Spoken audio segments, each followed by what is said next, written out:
SK সোহান খান লিখেছেন, হিন্দু বন্ধু তার বিয়েতে দাওয়াত দিলে কি দাওয়াত খেতে যেতে পারবো? হিন্দুদের বিয়েতে অনেক সময় কি বিয়েতে পুজোর আয়োজন থাকে। যদি সেরকম থাকে তাহলে সেক্ষেত্রে যেখানে পুজো হয় বা যেখানে শিরক হয় সেই জায়গা যেতে হাদিসে নিষেধ আছে। বাট যদি শুধু খাবারের অনুষ্ঠান হয়, সেখানে আনুষ্ঠানিকতা বলতে শুধু খাবার, তাহলে সেক্ষেত্রে সেই খাবার যদি হালাল হয় সেই খাবার খাওয়াতে অসুবিধা নেই। আশিক মাহমুদ লিখেছেন, আমি একটা বালেগা মেয়েকে পড়াই, আমি সেটা বাদ দিতে চাই কিন্তু আমার অন্য কোনো ইনকাম সোর্স নাই, এখন আমার কি করা উচিত? দেখুন, হারাম থেকে বেরিয়ে আসার জন্য হারাম থেকে বাঁচার গুরুত্বটা বোঝা দরকার, আর কিচ্ছু না। আপনার কাছে এই বালেগা একটা মেয়েকে, প্রাপ্তবয়স্ক একটা মেয়েকে পড়ানোটা প্রয়োজনীয় কাজ মনে হচ্ছে, এর বিপরীতে জাহান্নাম থেকে বাঁচাটা প্রয়োজনীয় আপনার কাছে মনে হচ্ছে না। এর মানে হলো আপনার তাকওয়ার দুর্বলতা আছে, ঘাটতি আছে। সেই জায়গাটাকে আপনি যদি সঠিকভাবে সংশোধন করতে পারেন তাহলে ইনশাআল্লাহ আপনার জন্য কাজটা সহজ হয়ে যাবে। আমি ব্যক্তিগতভাবে এমন অনেক মানুষকে জানি যারা এরকম অনেক লোভনীয় প্রস্তাব আল্লাহর জন্য ডিনাই করেছেন। আজকে আমি বলতে পারি এক ভদ্রলোক, তিনি $60,000 একটা কাজ পেয়েছেন। শুধুমাত্র সেখানে বেপরদিগি হবে, হারাম মেয়েদের ছবি ইত্যাদি ডিজাইন করতে হবে, সেজন্য কাজটা তিনি ছেড়ে দিয়েছেন। অনেক বেশি সম্পদশালী মানুষ তা না, কিন্তু সেখানে এত বিশাল অফার ছেড়ে দিয়েছেন আল্লাহর জন্য। আমরা না খেয়ে মরে যাব না যদি আমাদের কোনো হারামকে আমরা ত্যাগ করি। হয়তো কষ্ট হবে সাময়িকভাবে, অথবা আপনার সদিচ্ছা থাকা উচিত এবং তাকওয়াকে মজবুত করা উচিত। নীল আকাশ আপনি লিখেছেন এডি থেকে, প্রতিদিন তাহাজ্জুদে নিয়ত করে ঘুমাতে যায়, দেখা যায় ফজরই ছুটে যায়। আগে এমনটা হতো না, পরামর্শ দিয়ে বাধ্য করবেন। অবশ্যই আপনি রাত দেরিতে ঘুমান কিংবা রাতে মোবাইল টিপি করে শোন। আপনি সন্ধ্যার আগে আগে মোবাইল থেকে দূরে সরে শুয়ে পড়েন এশার পর দ্রুততার সাথে, ইনশাল্লাহ ফজর আপনার নিশ্চিতভাবে পড়াটা সহজ হবে। আর এতেও যদি আপনার কষ্ট হয় তাহলে সেক্ষেত্রে অন্য কেউ আপনাকে ফোনে যেন জাগিয়ে দেন, কয়েকজনকে আপনি বলবেন।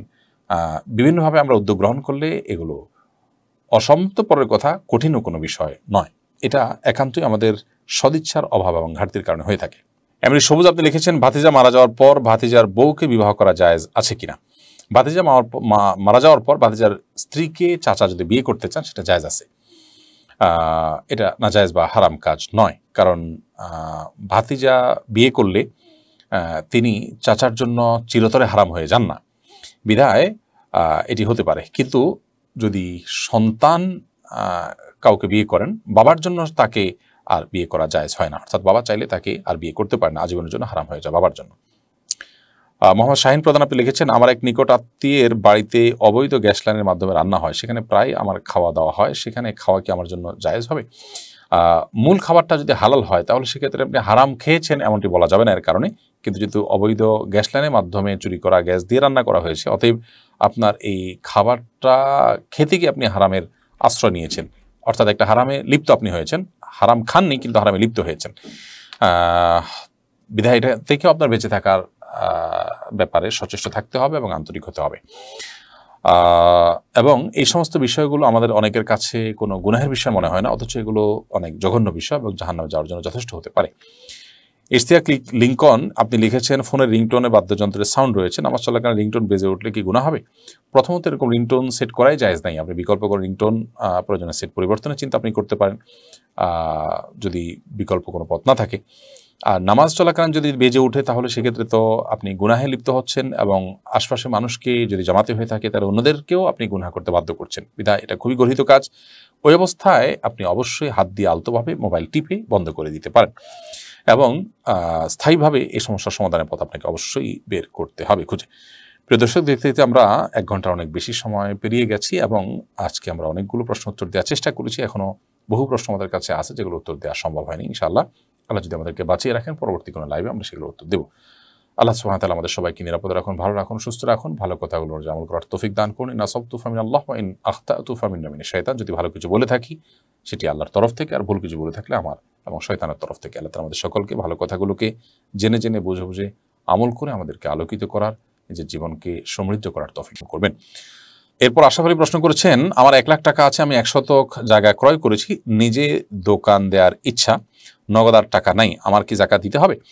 আশরাফ আলী, আপনার যে 1 লক্ষ টাকা আছে সেটাতে আপনি যে জায়গা কিনেছেন সেখানে যেহেতু নিজে দোকান দেওয়ার ইচ্ছা আছে, অতএব এটা আপনার যাকাতের আওতায় পড়বে না। যদি কোনো জায়গা আপনি কিনে থাকেন বেচার উদ্দেশ্যে, অর্থাৎ সেটা আপনার ব্যবসায়িক পণ্যের আওতায় পড়ে, শরিয়ার সংজ্ঞা অনুপাতে যেটা কেনা হয়েছে বেচার উদ্দেশ্যে সেটা ব্যবসায়িক সম্পদ হিসাবে ধরা হয়। যেহেতু এটা বেচার উদ্দেশ্যে কেনেন না আপনি, বরং এখানে আপনি ডেভেলপমেন্ট করবেন, সেটা দোকান হোক, বাড়ি হোক, মার্কেট হোক, যেটাই হোক, অতএব এই টাকার জাকাত আপনাকে দিতে হবে না। যেহেতু অন্য কোনো টাকা আপনার নেই আপনি বলছেন, তাহলে ইনশাল্লাহ আপনার পরে জাকাত আসবে না।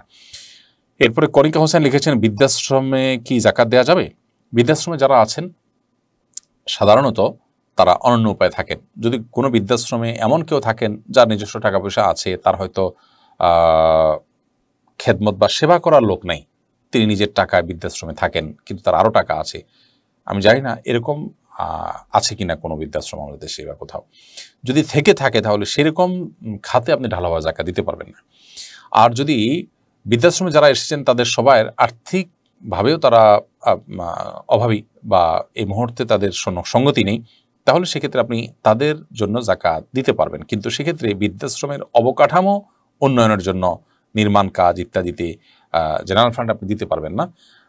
বৃদ্ধাশ্রমে যারা আছেন তাদেরকে তাদের ভরণ পোষণের জন্য আপনি জাকাতের টাকা দিতে পারবেন, যদি তারা জাকাতের হকদার হয়ে থাকেন।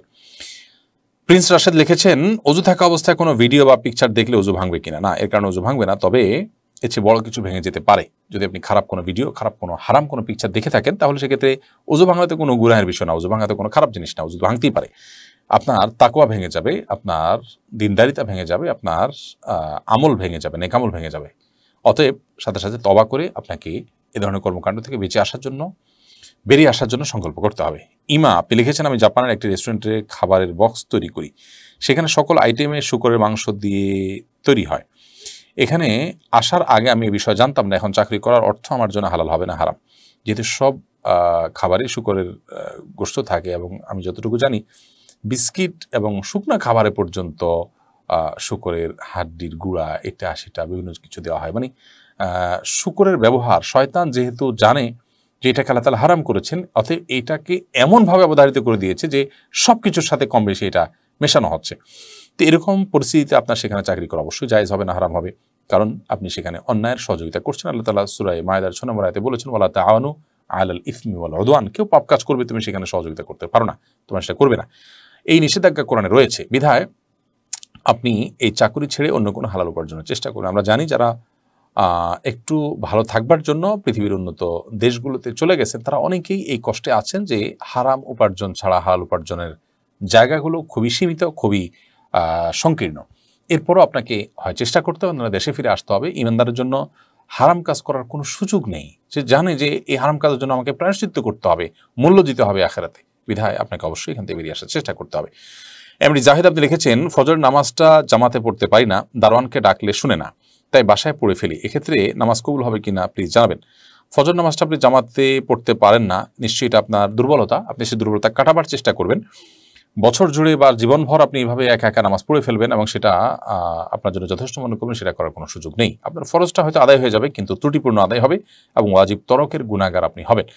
আপনি দারোয়ানকে ডাকলে শুনে না এই কথা যথেষ্ট নয়, বরং প্রয়োজনে মসজিদ দূরে থাকলে দারোয়ানকে আপনি কনভিন্স করে, দাওয়াত দিয়ে, আদর যত্ন করে তাকে আপনি নামাজি বানাবেন, অথবা আশপাশে যারা আছে তাদেরকে জামাতে নামাজ পড়বেন। কিন্তু আপনি মসজিদেও যাবেন না এবং নিজে কোনো জামাতের আয়োজনও করবেন না যদি মসজিদ দূরে থাকে, তাহলে সেক্ষেত্রে আপনি অবশ্যই গুনাহগার হবেন।